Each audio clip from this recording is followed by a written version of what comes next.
یہ ہے مسجد قباء، یہ اس کے مینار آپ ابھی دیکھ رہے ہیں۔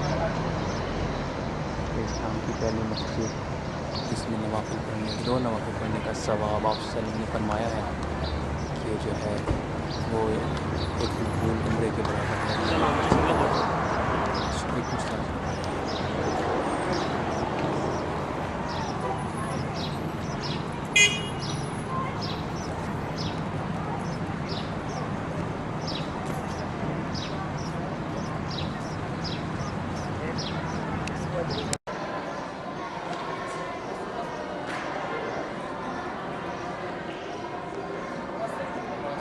یہ اسلام کی پہلی مسجد، مسجد قباء۔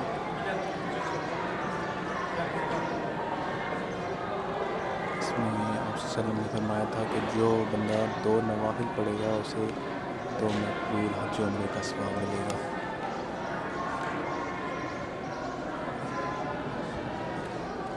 یہ مسجد قباء۔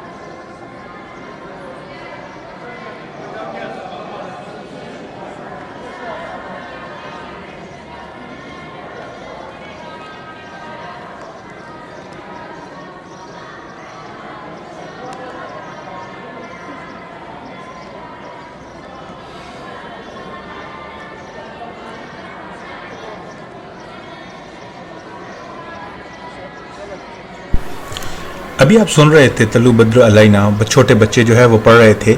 تو ٹھیک اسی طرح جب آپ صلی اللہ علیہ وسلم مدینہ تشریف لائے تھے تو مدینہ کی بچیوں نے دف بجا کے آپ صلی اللہ علیہ وسلم کا استقبال ٹھیک اسی طرح اسی انداز میں کیا تھا۔ ہر بندہ چاہ رہا تھا کہ آپ صلی اللہ علیہ وسلم اسی گھر میں سٹے کریں، لیکن آپ صلی اللہ علیہ وسلم کسی کا دل نہیں توڑنا چاہ رہے تھے۔ تو آپ صلی اللہ علیہ وسلم نے فرمایا کہ میری اٹھنی جہاں پہ رکی گی میں وہیں پہ سٹے کروں گا۔ تو آپ کی اٹھنی جا کے رکی حضرت ابو ایوب انصاری کے گھر، اور آپ نے وہیں پہ سٹے کیا۔ حضرت ابو ایوب انصاری سوت سے کپڑا بنانے کا کام کرتے تھے، اور آج جو ہے ان کی نسل دنیا کے مختلف کونوں میں آباد ہے، تو وہ اپنے نام کے ساتھ انصاری لکھنا قابل فخر سمجھتے ہیں۔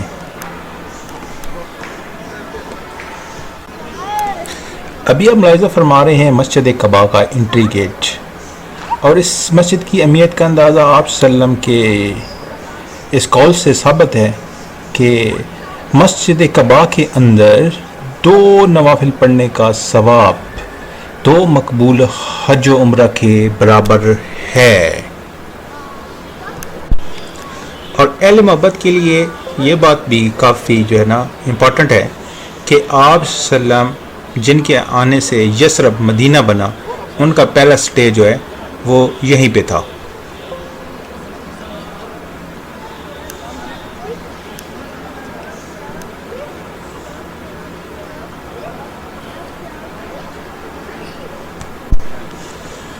مسجد قباء کی ان سائٹ سے زیارت کرتے ہوئے دماغ میں جو کہانی گونج رہی تھی وہ یہ تھی،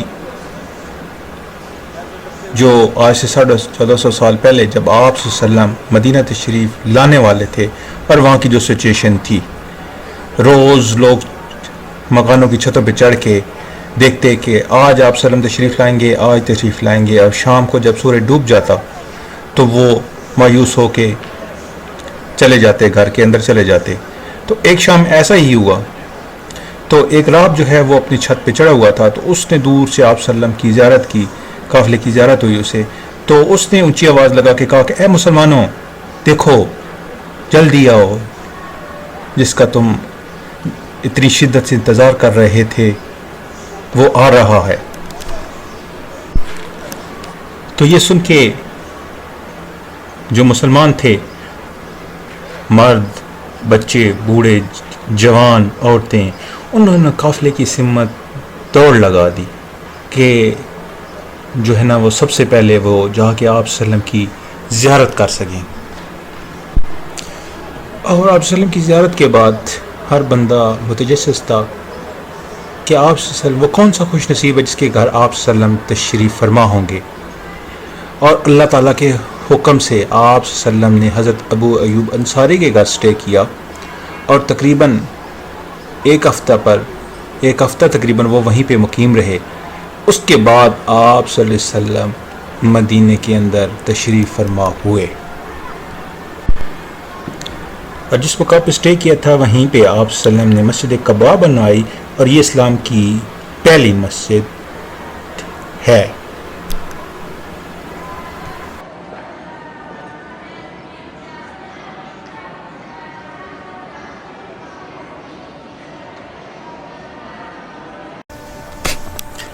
یہ جو مسجد آپ ابھی دیکھ رہے ہیں اس کا نام حضرت سلمان فارسی ہے، اور یہ ٹھیک اسی حالت میں موجود ہے جیسے 1450 سال پہلے تھی۔ یہ آلموسٹ ایک چھوٹا سا پہاڑ ہے، اس کی چوٹی پہ ہے، اور سیڑھیاں جو ہے نا وہ چڑھ کے اوپر جانا پڑتا ہے، اور اوپر جا کے پھر جو ہے یہ اس کا جو ہے وہ بالکل جو ہے دیواریں بھی کچی ہیں، اور چھت بھی کچا ہے، اور فرش بھی کچا ہے۔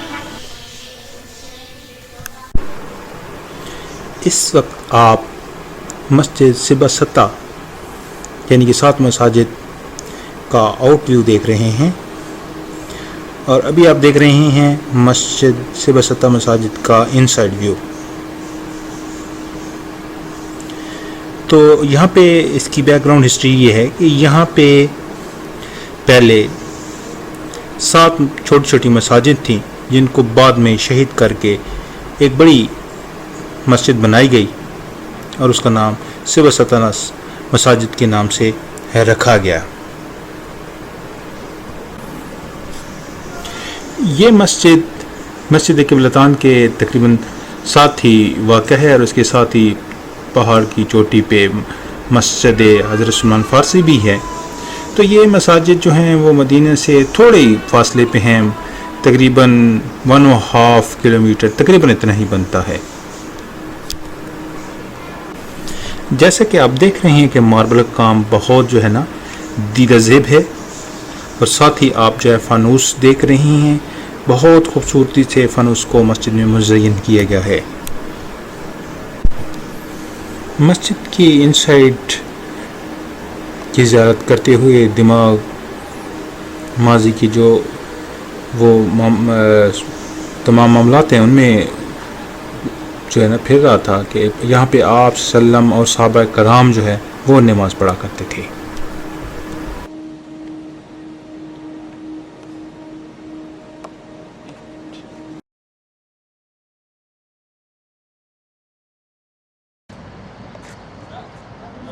جی ابھی جو ہم ملاحظہ فرما رہے ہیں یہ ہے مسجد قبلتین۔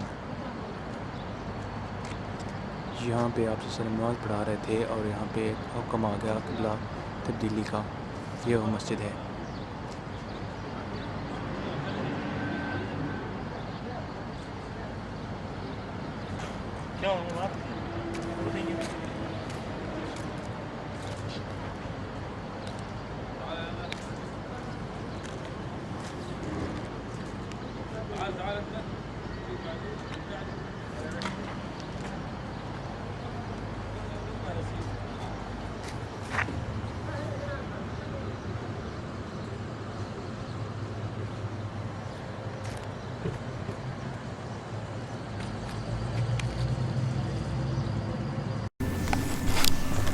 اس وقت آپ مسجد قبلتین کی انسائڈ کا ویو ملاحظہ فرما رہے ہیں، اور مسجد قبلتین کی جو بیک گراؤنڈ ہسٹری ہے وہ کچھ اس طرح ہے کہ اسلام کے جو اوائل ٹائم تھا اس وقت مسلمان بھی بیت المقدس کی طرف منہ کر کے نماز پڑھتے تھے، تو یہودیوں نے اس چیز پہ اعتراض کیا کہ تم جو ہے نا دین تو اللہ لے کے آ گئے ہو، لیکن قبلہ ابھی تک تم جو ہے ہمارا ہی یوز کرتے ہو جو ہمارا قبلہ ہے۔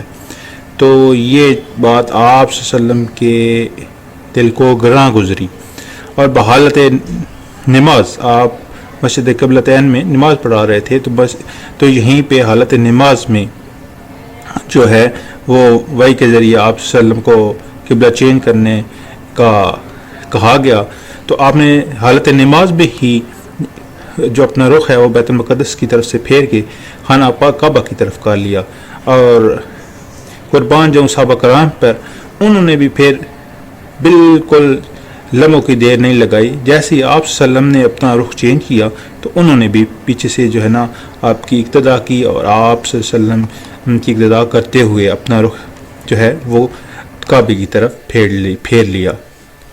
تو یہ بھی آپ جو ہے نا مسجد قبلتین کا ان سائڈ ویو آپ دیکھ رہے ہیں.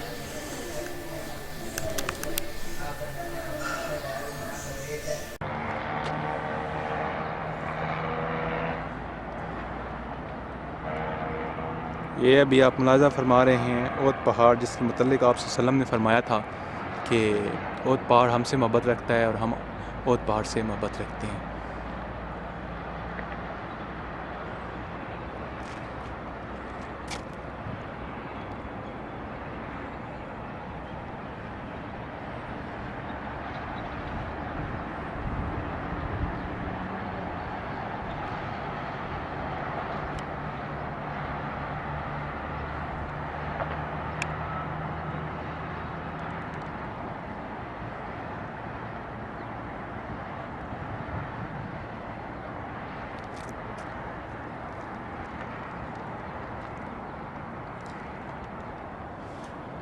اور یہ جگہ ہے شہدائے اود کا قبرستان. یہاں آپ صلی اللہ علیہ وسلم کے چچا حضرت امیر حمزہ مدفون ہے، اور اس کے علاوہ 70 صحابہ کرام بھی یہاں پہ دفن ہیں. بالکل پلین جگہ ہے. یہ بھی آپ دیکھ رہے ہیں، اس کی سائڈ چاروں سائڈوں پہ چار دیواری ہے.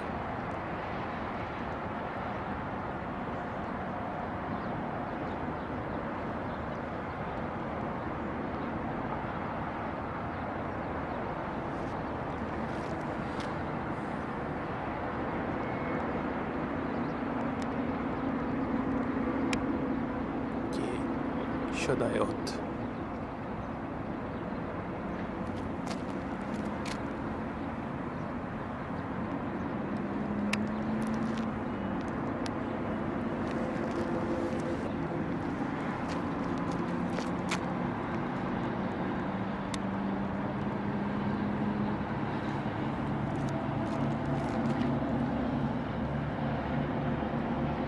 حاجی صاحب تھوڑا سائڈ میں.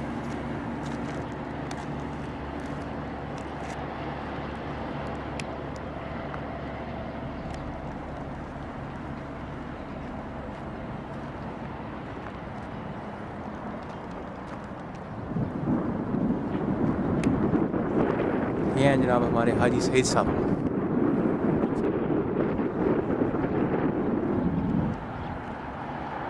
جی ان کے بیک گراؤنڈ میں آپ بہت پہاڑ دیکھ رہے ہیں.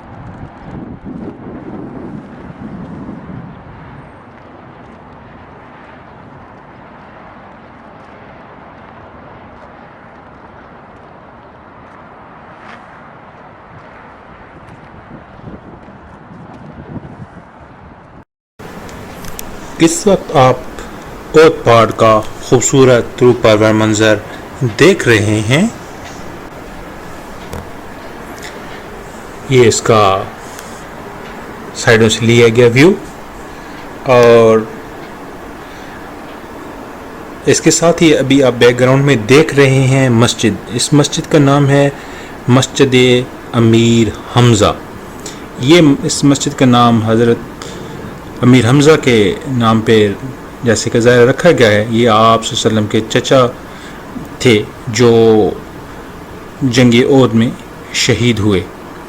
اور میری بیک سائڈ پہ بھی آپ دیکھ رہے ہیں، کلوز اپ میں بھی میں آپ کو پہلے دکھا چکا ہوں، جنگ احد کا جو قبرستان ہے وہ شہدائے احد کا قبرستان، جنگ احد میں جو شہید ہوئے صحابہ کرام وہ یہاں پہ مدفون ہیں.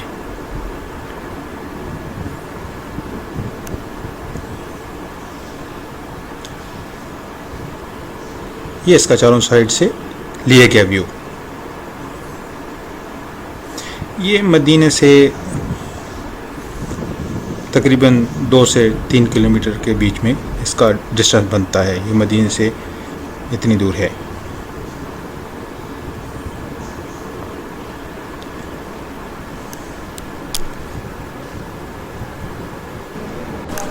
اس وقت جو آپ ویو دیکھ رہے ہیں یہ مسجد نبی صلی اللہ علیہ وسلم کے بالکل ساتھ جو بلڈنگز بنی ہوئی ہیں ان کا ویو ہے. اور ابھی آپ تھوڑی دیر میں جو دیکھیں گے مسجد، وہ مسجد ہے مسجد حضرت ابو بکر صدیق رضی اللہ تعالیٰ عنہ. یہاں پہ حضرت ابو بکر صدیق رضی اللہ تعالیٰ عنہ کا گھر تھا 1450 سال پہلے، اور ابھی یہاں پہ حضرت ابو بکر صدیق رضی اللہ تعالیٰ عنہ کے نام سے یہ مسجد جو ہے وہ بنا دی گئی ہے. تو ابھی آپ ملاحظہ فرما رہے ہیں. ہاں وعلیکم السلام. وعلیکم السلام. میرا بھی سلام آخو. اور خیر خیریت ہے؟ مسجد کی جو در و دیوار ہیں آؤٹ سائڈ سے ان پہ کالا کلر کیا گیا ہے، اور مسجد کو جو گنبد ہے اور مینار ہے اس پہ آف وائٹ کلر کیا گیا ہے، اور بڑا ہی خوبصورت امتزاج ہے. باقی اور گیٹ کو نہیں پہ بڑھنا. یہاں پہ کھڑے ہم آپس میں یہی ڈسکس کر رہے تھے کہ یہ حضرت ابوبکر صدیق یہاں پہ مقیم تھے، آپ صلی اللہ علیہ وسلم بھی یہاں پہ تشریف لاتے ہوں گے یقیناً، کیونکہ یہ ان کا سسرال تھا. اور حضرت عائشہ جو ازواج مطہرات میں ہیں آپ صلی اللہ علیہ وسلم کی چہیتی بیوی، ان کا بھی یہ جو میکا ہے تو وہ بھی یہاں پہ تشریف لاتی ہوں گی.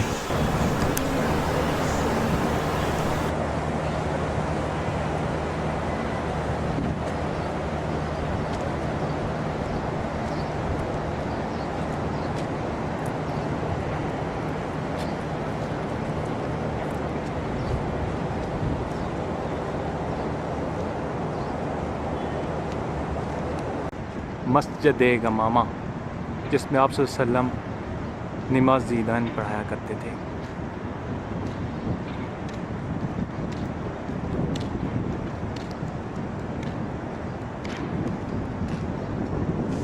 مسجد گمامہ.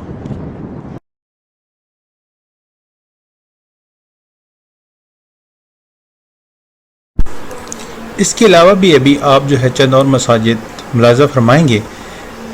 حضرت علی کرم اللہ وجہہ کے نام پہ، حضرت عمر فاروق اور حضرت عثمان غنی کے نام پہ ابھی آپ تھوڑی دیر میں ان کا ویو کریں گے ساتھ ساتھ. تو یہاں پہ حضرت علی کرم اللہ کا وجہ کا اور حضرت عثمان کا اور حضرت عمر فاروق رضی اللہ عنہ کا ان کا گھر تھا، اور یہاں پہ مساجد بنا دی گئی ہیں. حضرت ابوبکر صدیق، حضرت عمر فاروق رضی اللہ تعالیٰ عنہ، اور حضرت عثمان غنی رضی اللہ تعالیٰ عنہ، اور حضرت علی کرم اللہ وجہ، ان کے گھر تقریباً کلوز ہی تھے. اور مساجد بھی، مطلب وہ چاروں مساجد بھی آپ نے دیکھی کہ کلوز ہی ہیں. تو یہاں پہ گھومتے ہوئے یہ بات دماغ میں آ رہی تھی کہ ادھر مسجد نبی صلی اللہ علیہ وسلم میں اذان ہوتی ہوگی، اور ادھر یہ چاروں اپنے گھر سے نکلتے ہوں گے، رستے میں آپس میں ایک دوسرے سے ملتے ہوں گے، تو کیا زبردست وہ منظر ہوتا ہوگا. سبحان اللہ.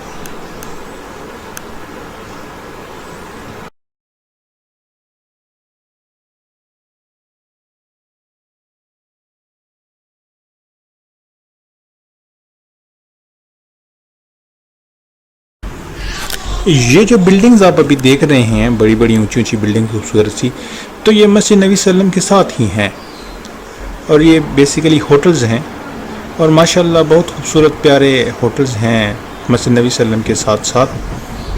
اور مسجد نبی صلی اللہ علیہ وسلم کے نہ صرف مسجد نبی صلی اللہ علیہ وسلم کا انسائڈ کا جو ماحول ہے وہ، بلکہ آؤٹ سائڈ کا بھی ماحول جو ہے وہ بالکل ایک جو ہے نا بہت پرسکون ہے. بہت وہاں پہ سکون کا احساس ہوتا ہے، ٹھنڈا کا، تازگی کا احساس ہوتا ہے وہاں پہ جا کے.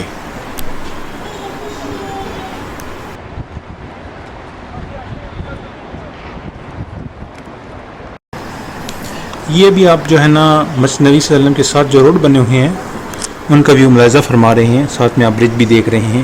تو ماشاءاللہ وہاں پہ یہاں پہ ہر جگہ پہ بہت جو ہے نا وسیع پارکنگ ہے، پارکنگ کا بھی کوئی مسئلہ نہیں ہے، اور روڈ بھی ماشاءاللہ بہت کمفرٹیبل، خوبصورت اور وسیع ہیں. بالکل ایک دم جو ہے نا وہ جیسے کنجسٹڈ ایریا ہوتا ہے تو ایسا نہیں ہے، بالکل کھلا اور جو ہے نا ایک دم پرسکون سا ماحول ہے. اور ابھی آپ جو مسجد دیکھیں گے، یہ مسجد کے ساتھ میں آپ کو گھومتا ہوا نظر آ رہا ہوں، تو یہ اس مسجد کا نام ہے حضرت بلال. یہاں پہ حضرت بلال رضی اللہ تعالیٰ عنہ کا گھر تھا.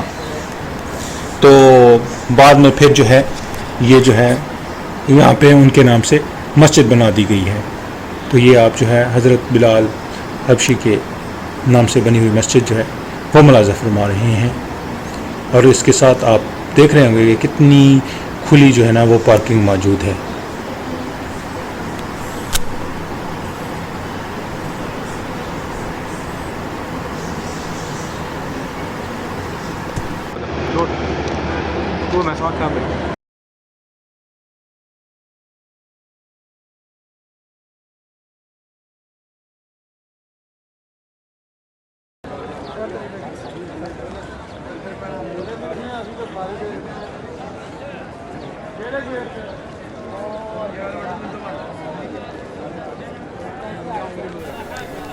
یہ فجر کی نماز کے بعد کا ٹائم ہے اور ہلکی ہلکی روشنی جو ہے جیسے آپ ملاحظہ فرما رہے ہیں پھیل چکی ہے۔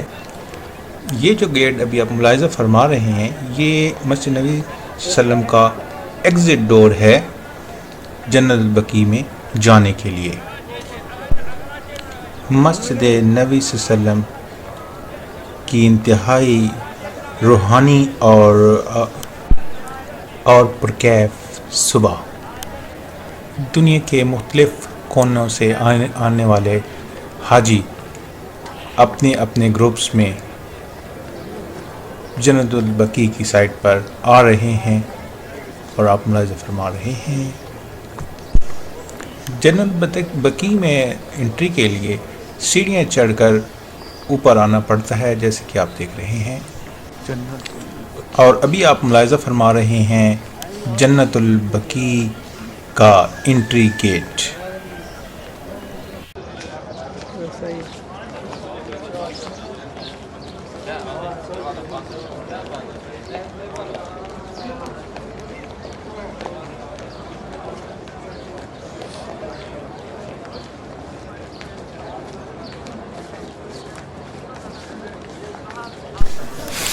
ابھی آپ جو ویو مسجد نبی صلی اللہ علیہ وسلم کا میری بیک سائڈ پہ دیکھ رہے ہیں یہ جنت البقیع کے گیٹ والی سائڈ سے لیا گیا ہے۔